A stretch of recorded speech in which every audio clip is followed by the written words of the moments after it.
Hi all, I am Disha Shukla. As we are discussing the subject mobile computing and wireless communication, we have already seen different data terms. What are the basics of mobile computing and wireless communication? What are the different concepts that are included in the subject? What are the different transmission media? How are they classified, etc. Now moving on to the next important topic in the subject, that is multiplexing. What do you mean by multiplexing? The capacity of a transmission medium usually exceeds the capacity required for the transmission of a single signal. Hence, multiplexing or carrying multiplexing means carrying multiple signals on a single medium.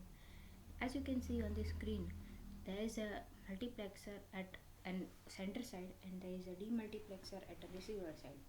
So whenever there are n number of inputs to be transmitted to the receiver, this all this all will require multiple transmission medium, but that seems really costly.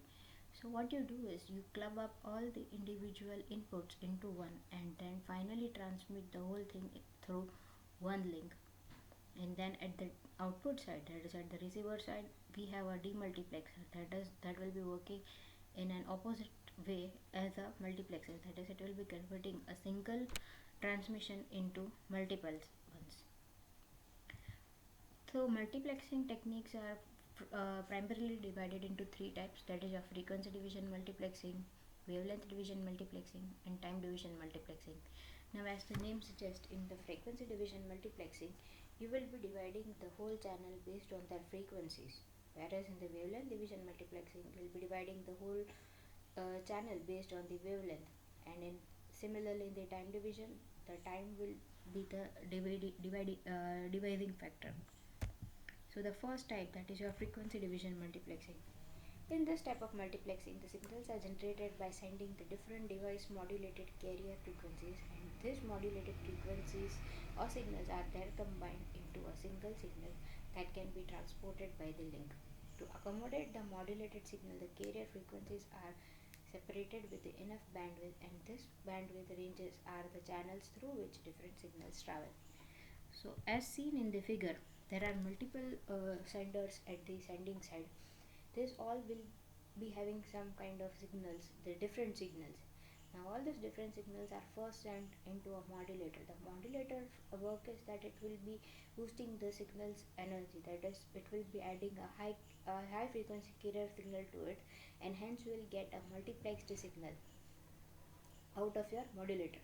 This multiplexed signal will again be added using added into a will again be added, and then it will be sent via the transmission medium.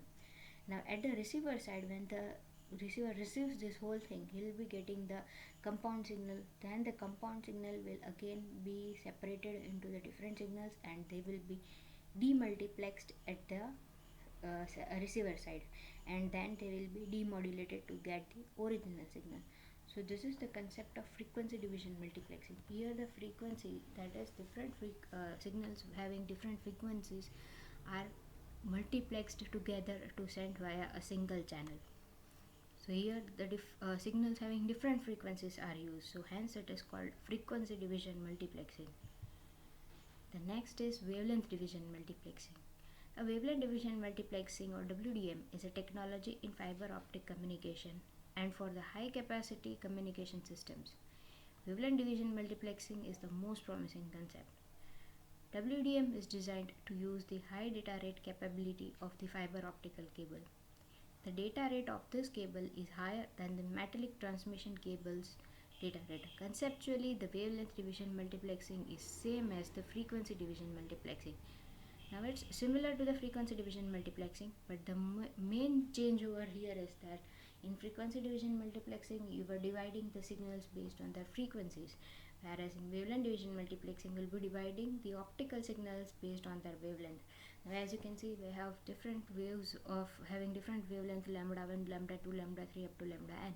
So all of them will be passed through a modulator and then through a multiplexer to get a common compound signal. This signal will be transmitted toward the receiver side, and at the receiver end will be having a demultiplexer that would be dividing the whole compound signal again into individual signals having different wavelength, and again they would be demultiplexed. So this is the concept of wavelength division multiplexing. Well, as it is dividing the wavelength, it can only be used in your whenever you are transmitting the data in the form of optical signals. The third type of multiplexing is your time division multiplexing. Time division multiplexing is a technique used to transmit a signal over a single communication channel by dividing the time frames into the slots. That is one slot for each message signal. Time division multiplexing is primarily applied to the digital signals as well as analog signals, wherein several low speed channels are multiplexed into a high speed channel for transmission. Looking at the figure, you can see that there are multiple users who want to transmit the data towards the receiver side, towards different receivers. So here what does the multiplexer will do? Well, it will divide the whole channel into number of slots. Like for the first some time, only the sender 1 can transmit the data, then again sender 2 can transmit the data, then sender 3, and then sender 4. This way continuously each sender will get its allocated time slot, and then he or she can transmit the data. At the demultiplexer side, again the whole channel will be divided based on the time. So this is all about multiplexing and its different types. We have seen that whenever you want to transmit multiple signals through one common channel, then you can do it using multiplexing. So this is all about multiplexing. If you have any queries, kindly contact. Thank you.